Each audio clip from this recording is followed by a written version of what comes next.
electrical engineering. Yung course si Beng is chemical engineering. Nagkakilala kami dun sa birthday nung classmate namin. Very short lang, na-introduce dun sa party and then... Okay, find your height. Kasi syempre niloloko nila ako dahil maliit ako. Nagustuhan ko sa kanya yung medyo maambok ang puwet, So, pa-petit siya eh. Hindi bali cute naman, sabi niya ganon. Kaya sabi ko, pagtingin ko ganon, ay mas lalo palang cute naman yung nagsasalita. Lagi kami nagkikita, lagi kami nagkakabungguan sa corridor kasi nga pareho kami ng building. Alam ko, crush na crush niyan ako. Sobrang makangiti. Yung bang naniningkit na yung mata sa kakangiti. Sa ngiti pa lang, alam ko na, mababasa ko na makalaglag panty nga daw. Tapos mga kaklase ko, since wala pa yung teacher, nagsunura naman ngayon ng tuksuhan.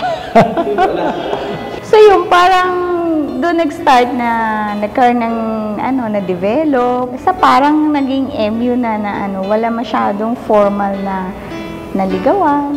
Yun. Siyempre siguro halata naman din ako. Parang automatic ba? Dahil naging komportable na kami sa isa't isa. Naman kami ng formality. Kaya lang sa loob ng sinihan. Pero siya ang binigay sa akin ni Lord, kaya andito kami ngayon. Memorable. Yun, yung muntik na kami magugas ng pinggan. Hindi ko sinabing wala akong pera. Order kami chicken sandwich. Yun na lang, nung magbabayad na kami, wala pala rin siyang pera eh. Tayo dyan. Tapos sabi niya, wala rin. Buti hindi kami nagugas ng plato. Hanggang nabuo namin yung 15 pesos. Biro mo yun, 15 pesos. Wala kami nun. Medyo yun yung short namin, yung pera. Although hindi naging sagabal yun, dahil nagtuloy-tuloy pa rin naman kami. Basta bigayan lang. Nag-decide na kaming mag-settle down. I can say na I am so blessed talaga sa kanya. Dahil nakita ko yung paano niya ako mahalin, paano niya ako alagaan. As a wife, si Beng naman, mapagmahal, so, maalalahanin. Tulad ng pagkakakilala ko sa kanya nung mag-girlfriend pa lang. As a father, okay, very cool talaga siya. As a mother, si Beng, prayerful siya, madasalin.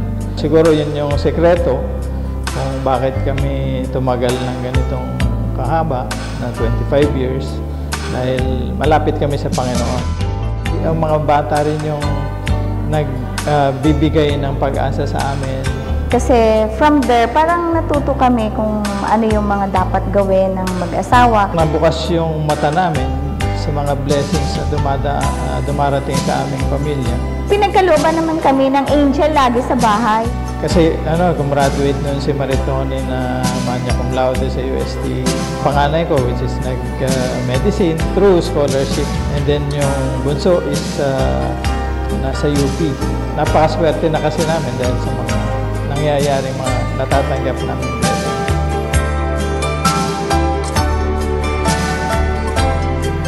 Faith in God. Love for family. Love and trust to each other, to your children. At love for God. Yan ang formula. Para magtagal ang relationship bilang mag-asawa. Always.